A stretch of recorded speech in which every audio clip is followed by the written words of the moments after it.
የሲቪል አድሚኒስትሬሽኑ የሲቪል አስተዳደሩ ከመፍረሱ ከመዳከሙ የተነሳ እርዳታ እያደረሰ ያለው መዳበሪያ እየከፈፈ ያለው መከላከያ እኮ ነው። ተቋም ያለው ፌደራል ተቋም ሀገራዊ ተቋም እሱ ብቻ ስለሆነ ሌላው ፈርሶ የቀረው እሱ ብቻ ስለሆነ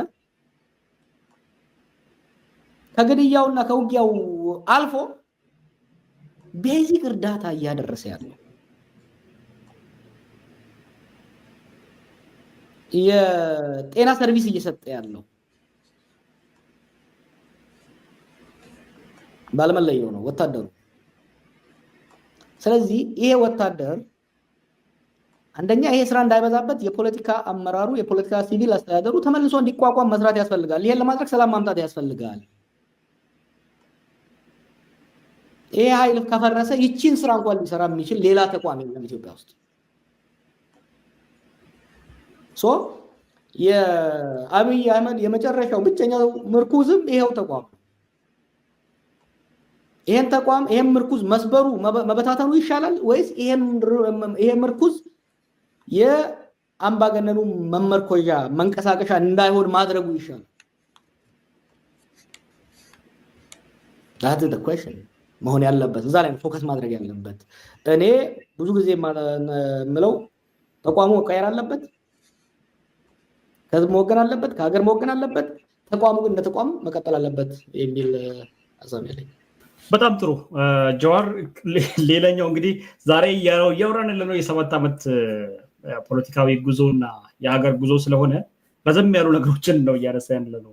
ሁሉም ደግሞ በጣም ኮንክሪት የሆኑ ነገሮች ይመስሉኛል እያነሳን ያለነው እና ተመልካቾቻችን እንደማትሰራችሁ ተስፋ አደርጋለሁ።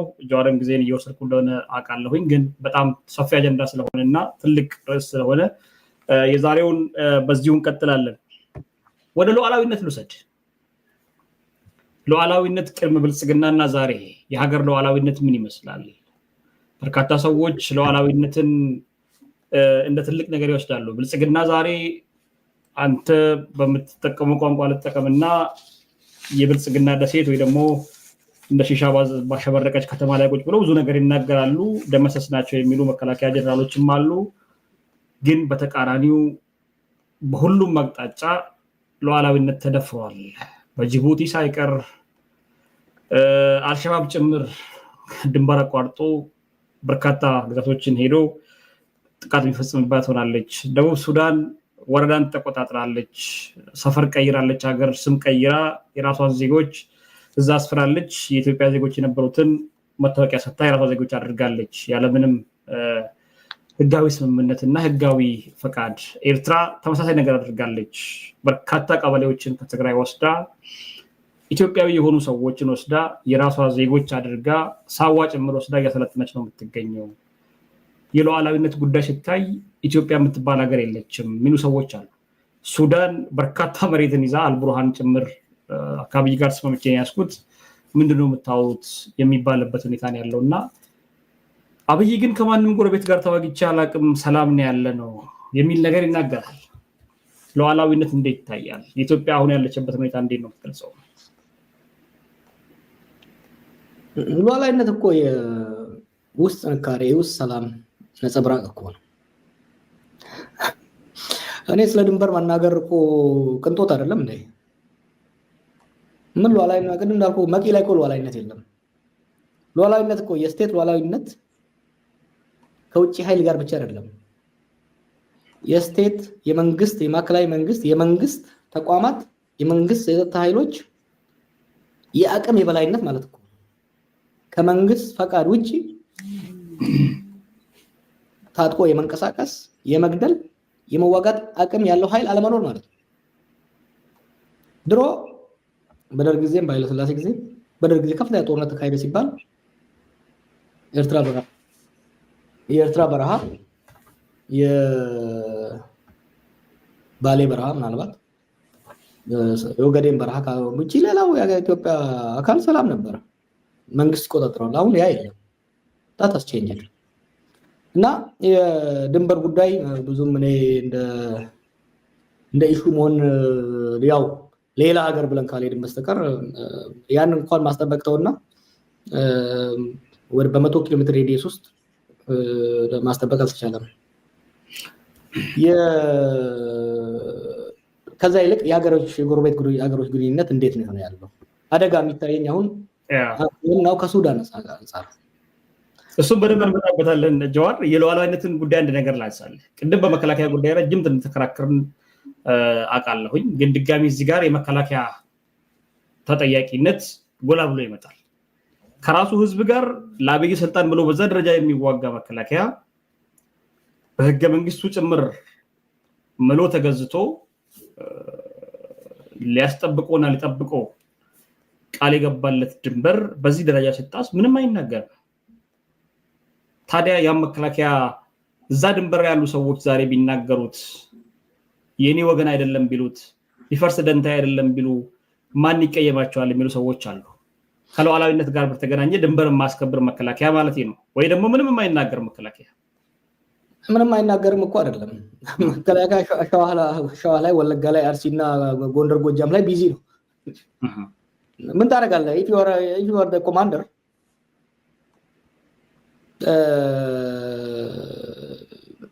መሀሉ ዳር ሆኗል እኮ ሀገር ውስጥ። ሶ ዊ ሃቭ ቱ ቢ ፌር ቱ ዘ ሶልጀርስ። እንዴ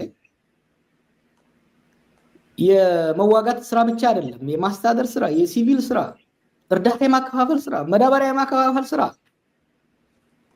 ቤዚክ ስራውን እየሰራ ያለው ወታደሩ ነው።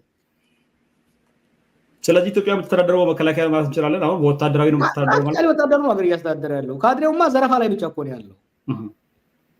ዝኖጠሊ እኮ አብይ ራሱ ወጥቶ ሲናገር የነበረ አይደለም እኔ ዛሬ ዓመትና ከዛ በፊት።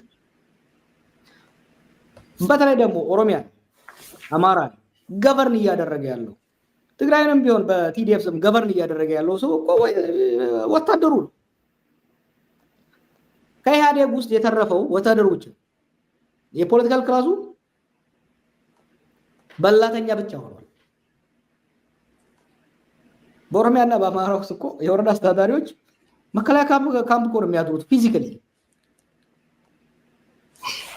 ትራንስፖርት ከወረዳ ወረዳ በመከላከያ ሄሊኮፕተር ነው የሚሄዱት። መከላከያ ቢዚ የሆነው ድንበር እንዳይጠብቅ እነዚህን ካድሬዎች አጅቦ ከቦታ ወደ ቦታ የማሻገር ስራ ላይ ቢዚ ስለሆነ ነው። ሶ ሪሌቲቭሊ ከሱዳን ሳውት ሱዳን ድንበር ከፍተኛ ጥቃት ያለው ምዕራብ ሸዋ ላይ ነው። ስቴቱ ባተል የሆነ የስቴት ተቋማቱ ተዳከሙ፣ ስራ በዛባቸው እያልኩ ያለሁት እኮ ከዚህ አንጻር።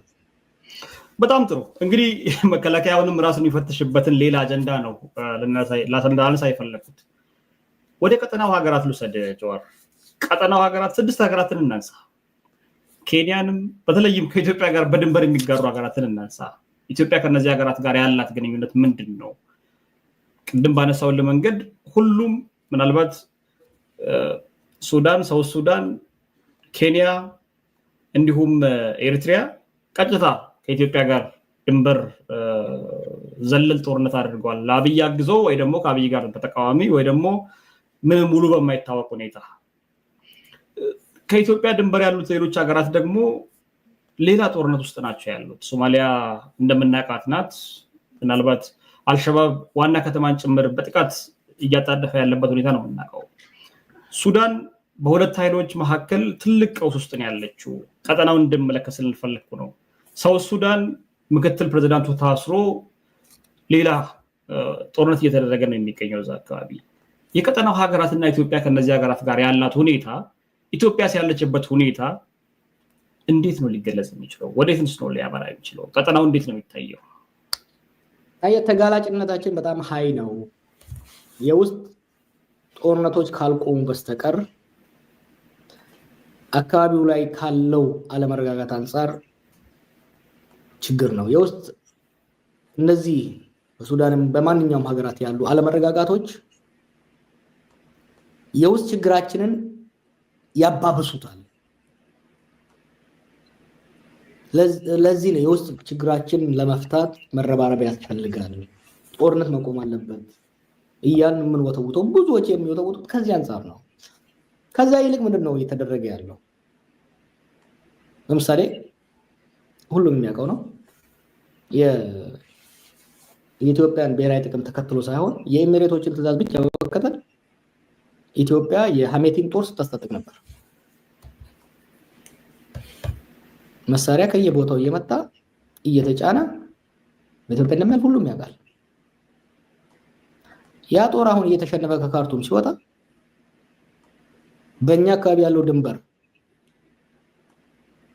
በዛኛው ጦር በቡርሃን ጦር ቁጥጥር ስር ሲወድቅ ተጋላጭነታችን ጨመረ ማለት ነው በጎንደር እና በዛ ድንበር። ኦኬ። በሌላው በትግራይ ጦርነት ምክንያት ትልቅ ቁጥር ያለው የትግራይ ወታደሮች በመከላከያ ስር ያሉትም ጭምር ተቆርጠው ሱዳን ቀርተው በዛ ጦርነት ውስጥ ተሳትፈዋል። So we have got ourselves entangled in Sudanese conflict. ይሄ መዘዙ ወደፊት አደገኛ ነው የሚሆነው።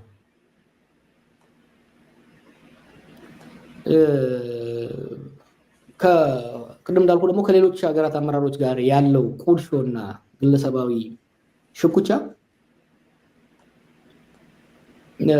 የኢትዮጵያን ጸጥታና ደህንነት የሚጎዳ ነገር ሲመጣ ባይደግፉም ራሱ ምን አገባኝ ወደሚሉበት ደረጃ ላይ የገቡበት ነው ያለው እና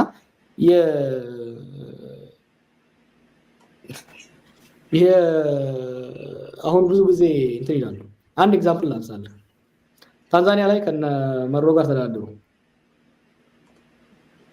በዓለም አቀፍ ስምምነት ከአሜሪካኖች ጋር ከሁሉ ጋር ተፈራርመው የወሰዱትን የኦኤልኤን አመራር ታንዛኒያ ሲደርስ አገር አትመለስም ብለው ከለከሉ። ልጆቹ ግን ያለምንም ከልካይ አገራቸው ተመለሱ። ወደዛ ቴሊ አንደኛ መጀመሪያው መንግስት ሊከተለው የፈለገው ቀሽም አካሄድ ነበር። አቅሙን ሳያቅ ማስፈጸም የማይችለውን ነገር ማስፈጸም የሚያስችለው አቅም እንደሌለው የኢትዮጵያ ኤር ስፔሱን መጠባበቅ አልቻለም። ኦኬ የኤር ስፔሱን ላንድ ስፔስ ነውና ኤር ስፔሱን መጠባበቅ አልቻለም። ዋይ ከጎረቤት ሀገሮች ጋር ሽኩቻ ውስጥ ከመነሳቱ የተነሳ ወይ አመቻቹ ወይ እያዩ አላየንም አሉ ማለት ነው። በትግራይ ጦርነት ጊዜ አውሮፕላኖች ትግራይ ይገባሉ ሲል ነበር አብይ። በማሀገር ላይ ነው እያረፉ የሚመጡት? ለምን ነው እነዚያ የጎረቤት ሀገሮች ሊፈቅዱ የቻሉት?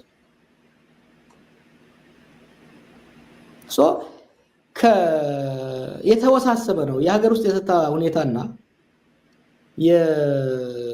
ከጎረቤት ጋር ያለን ግንኙነት አንዱ አንዱን እያባባሰ የሀገር ውስጥ ጦርነቱ አቅምን ሲያመናምን የተዳከመን ማንም አይፈራም። ጎረቤት እኮ የጎረቤት ሀገር አንተን የሚደግፍህ ወይ ፈርቶህ ነው ወይ ይጠቅመኛል ብሎ ስላሰበ። በእርስ በርስ ጦርነት የተመናመነን መንግስት አይፈራውም፣ ጥቅመ ቢስ ብሎ ነው የሚያስበው። ስለዚህ ከአማጺ ኃይል ጋር ቢተባበር የሚገርም አይደለም። that's why I say stop dancing። ይሄ ጦርነት ኤርትራ ጋር ከሶማሊያ ጋር የሚደረግ የሚባል አይነት የማይሆን ነገር ልንወጣው የማንችለው ነገር ምናልባት ኃይል አለን ድሮን አለን ምናምን አንድ ሄደን በአንድ ቀን እንጨርሰዋለን ምናምን this kind of stuff doesn't work። አሁን ዓለም ካለችበት በተለያየ አካባቢ ካለንበት ከኛ ከውስጥ እውነታ አንፃር የኢትዮጵያ ነምበር 1 አጀንዳ መሆን ያለበት ጦርነት አይደለም። መሆን ያለበት ትልቁ አጀንዳ ሰላም ነው። ያሉ ጦርነቶች